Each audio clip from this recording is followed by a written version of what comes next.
Hello children, welcome to VDS Learning School. Today's topic is the skeletal system and joints.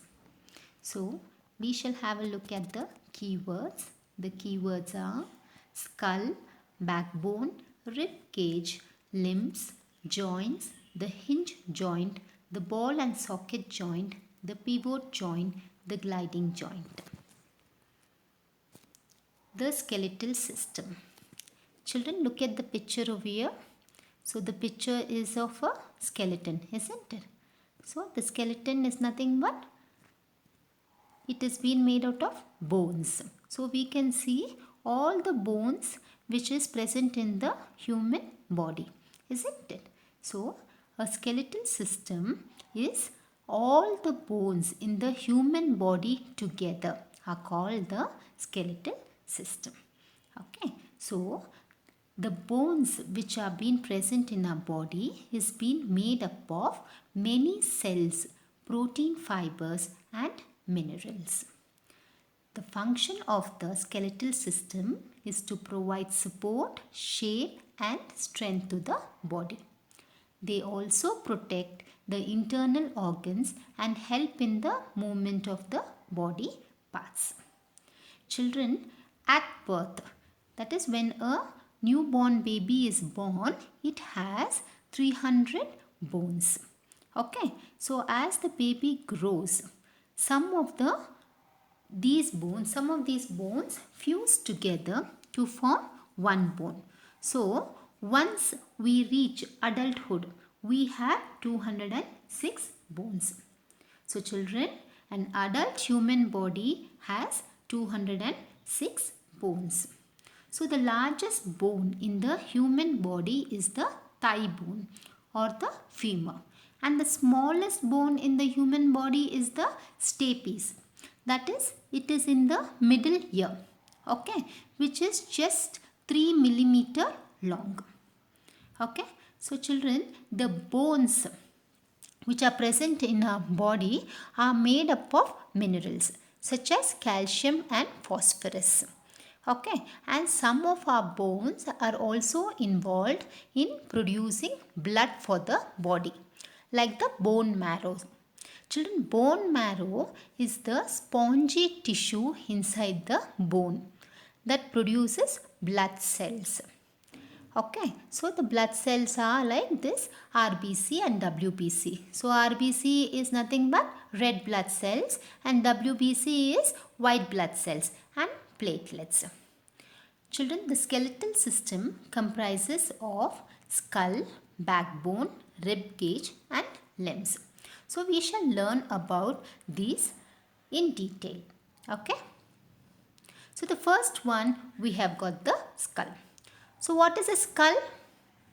Children, it is the skeletal structure of the head, or a skull is a bony structure of the head. Okay, so the function of the skull is to support the face and protect the brain. Okay, so the skull is being composed of two sets of bones. Please follow the second and third picture, children. So the second picture, as I told you, the skull composed of two sets of bones. One is the cranial and the second one is the facial. Children, the cranial bones are 8 in numbers. So we have got totally 8 bones. Okay, so they form the hard protective outer covering for the brain. Okay, so you can see the second picture. So we can see the 8 bones which is in the topper part. Okay, whereas the facial bone is comprised of 14. So there are 14 facial bones. Okay, so the facial bones is in the face part. Okay, it comes in the front part of the skull. So these facial bones makes the upper and the lower jaw and other facial structures. Okay children, that's all about skull. Now we have got the backbone. Children, what are backbone? Well, backbone is please follow the picture. Backbone is a long, hollow, rod-like structure which is running from the neck to the hip inside the body. So we will have a long bone, okay, which starts from the neck and it ends up to the hip.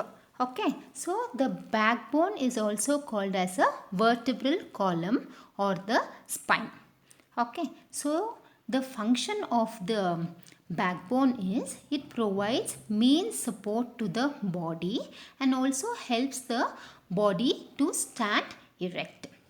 Okay, children, and the backbone is being made of vertebrates. That is, it has 33 individual irregular bones.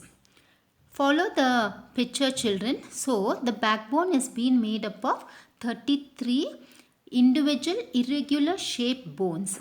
Okay, so these bones are interlocked with each other to form a strong framework which protects the spinal cord. Okay, so as I told you, the function of this backbone is to support the body and help the body to stand erect. Moving on to the next one, we have got the rib cage. Children, ribs are the thin, flat and curved bones. Okay, so the rib cage is the arrangement of the ribs attached to the vertebral column. Okay, so these ribs protects the heart and the lungs. So these ribs, it forms a cage like. Okay, the front part of the ribs join to the breastbone. So the breastbone is in front, isn't it? So the rib cage are joined to the breastbone in the front, whereas at the back the ribs are being joined to the backbone at the back. So the ribs protect the heart and the lungs. Okay, and it also protects parts like stomach, spleen and kidney. Children, there are usually 12 pairs of ribs in all. So each pair of rib is attached to the building blocks of the spine in the back. So the last two pair of ribs, okay, as I told you, there are 12 pairs of ribs, isn't it? So the last two pairs of ribs is at the very bottom of the rib cage and they do not attach to the breastbone, whereas they are attached to the backbone. Okay, so these ribs which are not attached to the breastbone and which is attached only to the backbone are called as the floating ribs, as they are smaller than the rest of the pairs. Okay, and they are only attached to the backbone, so they are called as the floating ribs. Okay, children. Moving on to the next one, we have got the limbs. Children, human body has got two pairs of limbs. One is the fore limbs, the second one is the hind limbs.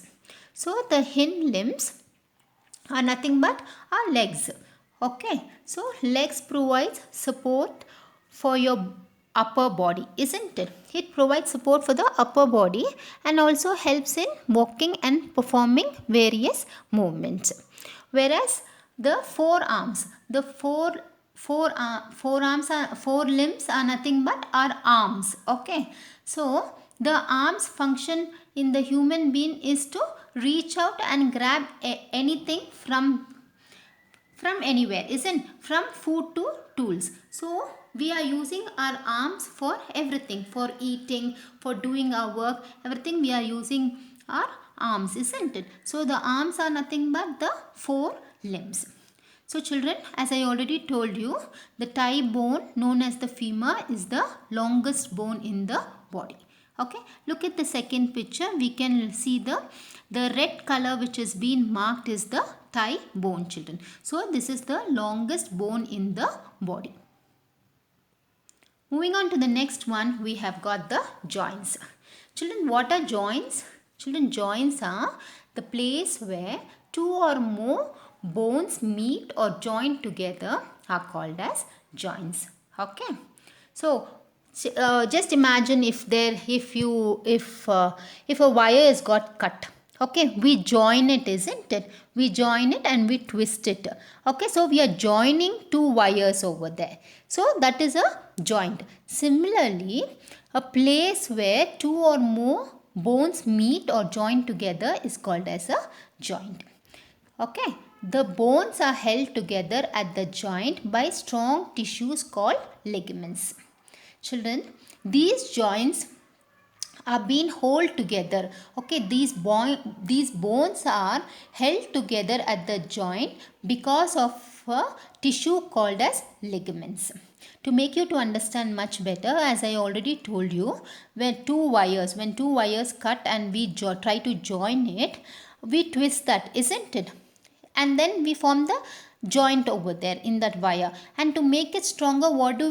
We normally put a sellotape or an insulation tape over there, so that the joint does not come out, the wires does not come out, isn't it? So similarly, ligaments will hold these bones together. Okay. So, as I told you, ligaments are strong tissues around your bones. Okay, they connect the bones to bone. They connect bone to bone and gives your joints support. Okay, children. So, we have ligaments around our knees, ankles, elbows, and shoulders. Okay, children, we have got 4 types of joints. Okay, so almost all joints are movable, whereas the joints in the skull and the tooth socket is only immovable, children, whereas all other joints in our body is a movable only. And there are 4 types of movable joints. They are hinge joint, ball and socket joint, the pivot joint, and the gliding joint. So the first one is the hinge joint. So children, hinge joints we can find in the elbows, knees, toes, fingers have hinge joints. Okay, so just try moving your elbows, knees or toes. Okay, so you can find that these joints will allow movement in only one direction. Okay, so the hinge joints is almost similar to the door hinges. So if you move the door, it can move only in one direction, isn't it? It cannot move in all the directions. So it is similar to that only. You can experience this when you try to move your elbows or knees. Okay, so the hinge joint allows the movement in only in one direction. So moving on to the next one, we have got the ball and the socket joint. Children, ball and socket joint, we can find this joint in the shoulder and hip. Okay, so in this joint, the movement is in all the direction. Children, please follow the picture over here. You can find in this joint, one of the bone forms a cup-like structure, whereas the other a ball-like structure. So there are two bones. One is the cup-like structure. One bone is like a cup-like structure, whereas the other one is like a ball-like structure. So this ball-like structure fits into the cup. You can see the picture over here. So how that ball-like structure bone can gets fitted inside the cup. Okay, so the bone having a ball can move freely in this joint in a number of directions. Okay, so children, over there, when that ball bone enters the cup bone, it can move freely inside that. Okay, it moves in all the directions like backward, forward, sideways and rotating movements also. Okay, so that's all about ball and socket joint. You can experience it when you try to move your shoulders. You can rotate it and move it all the sides. Okay, that is because of the ball and the socket joint which is present in the shoulder and hip. Okay children, moving on to the next one, we have got the pivot joint. Children, pivot joint allows only rotation. Okay, and that's why it is also known as rotary joint. Children, in pivot joints are joints that allows bones to rotate. There are only 3 pivot joints in a body. That is, we can see those 3 pivot joints in our neck. Okay, we are able to rotate our neck, isn't it? In our neck, and also in our wrist,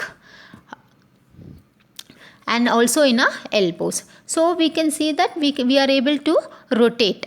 So in a pivot joint, what happens? In this joint, the rounded surface of one bone fits into a ring formed by the other bone. Okay.